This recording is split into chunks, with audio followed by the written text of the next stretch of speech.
Hi guys, gonna be doing a bit of gaming on the Steam Deck. My Steam Deck's the original LCD version, and it's also the 64 gigabyte version, which I later on updated to 1 terabyte.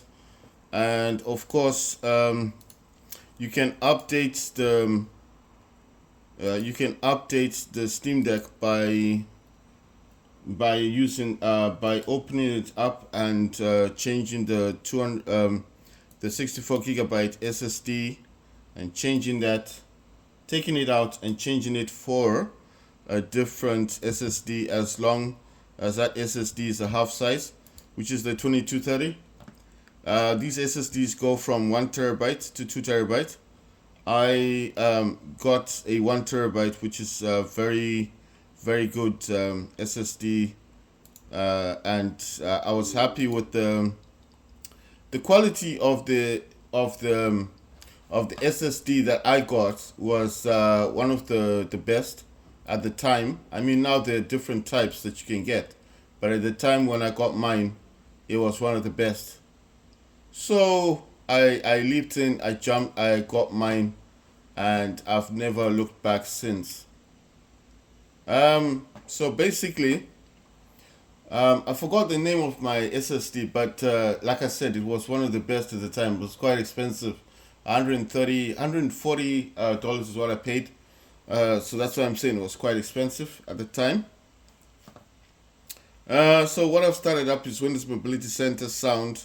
As you know, I use the JoSense controller, and sometimes when you connect the USB thingy here, it does take away the sound. So that's why I have Windows Mobility Center running in the background.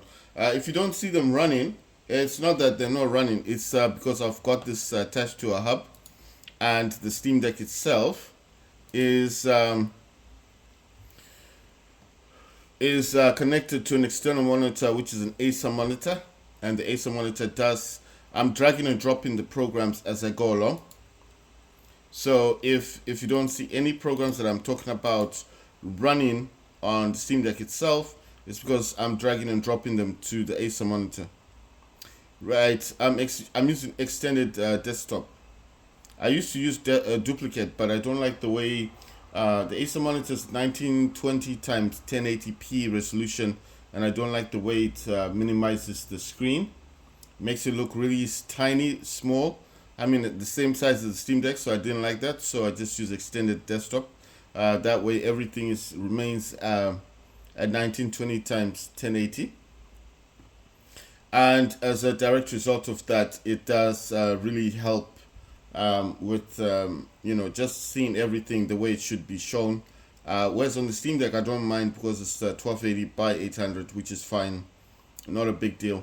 Right, it's saying publisher sale, up to 90% off, and it's saying franchise sale. I think that's Forza if you're into racing, and then the rest is a PlayStation publisher sale up to 75% off. Right. This next one here is called Set Time and Resolution. I told you guys I use this for resolution. I'm not sure if it actually does anything, but I was looking for FSR because you know when you come off Steam operating system, you lose FSR, which is like image sharpening on your Steam Deck. So at the time before I got AMD software Adrenaline Edition, I was using Set Time and Resolution. If you want to look for that on the internet, it's actually free to download. So it's a free downloadable app that you can download. Right, I'm just looking for other programs, but I think most of my programs will start up from here. First, I'm going to close this phone link thing. The next, I'm going to close this MS Afterburner, and then I'm going to close River Turner Statistics Server. What was I doing with those programs? I used to use MS Afterburner as a FPS counter to show the FPS counter before I got the Adrenaline Edition. Before I got the software, I actually used that to see my FPS count. Right, I'm going to read Call of Duty 3 Modern Warfare. The FPS count on the Steam Deck is 49.2, which is quite high. That's very close to 50 FPS. And yes, I am playing that on minimum. It is on the lowest graphic setting, fine, but still 49.2 is quite good, especially as this is the LCD version Steam Deck. So this is the old version, the first generation Steam Deck, and I'm getting 49 FPS for Call of Duty 3 Modern Warfare, which is a AAA title, and a lot of people still play this game. I know people are playing Black Ops 6, but this is still very popular. War Robots, like I said, I do play this on the highest graphics setting because you got, I think it starts from low, then there's performance. I think people think performance is actually the high graphics setting, but it's not. It's actually the high. The high is like ultra on Call of Duty 3 or extreme. I think like extreme on Farlight is high. So that's the highest graphics setting. So yes, I'm getting 27.6 FPS. So it's under 30 FPS. But you have to remember, I am playing this on the highest graphics setting. So it's not like I'm playing on the lowest. If I was playing this on the lowest, I'd probably be getting the 50, 60 FPS. But then it wouldn't look as nice. So that's why I like to play it on the highest graphics setting. Farlight 84, which is the new version, Farlight 84. Yes, since the update, it's no longer giving my Steam Deck blue screens. It's actually working properly. This, I think you guys can see, says 60 FPS. So that's 60. And that's on extreme graphics. That's like the highest graphics settings, and of course everything on the high, you know. And there you go, 60 FPS. I wanted to come in here basically because I want to change something. Normally on my graphics settings, I don't know if this is looking kind of dim, so I'm gonna try and reach out for settings. This is gonna open up on my Acer monitor. It looks a bit kind of dim, so the way I'm looking at it. So I just wanna. Sometimes if you use the settings, you see it actually brightens it up because the Windows Mobility Center part, you see, it looks a whole lot better now. The Windows Mobility one doesn't look all that good. Right, so like I told you guys, I don't use Radeon lag or anti-lag or Radeon Pro Viewpoint Boost, because if you use these, it will not allow you to use Radeon Chill or Radeon Sharpening. Now, what's Radeon Chill? Radeon Chill actually allows you to control your FPS counter. Like I told you, the minimum that I like to set mine at is 45. You can set this down to 30, but if you set it at 30, and let's say, for example, you do have games like Call of Duty that can go above 30 FPS all the way to 49, then you do not want to set it at 30 because it's like a vertical sync. It will try and limit the game to 30 FPS. The game will play better, but I mean, still, I'm trying to get the most FPS, you know?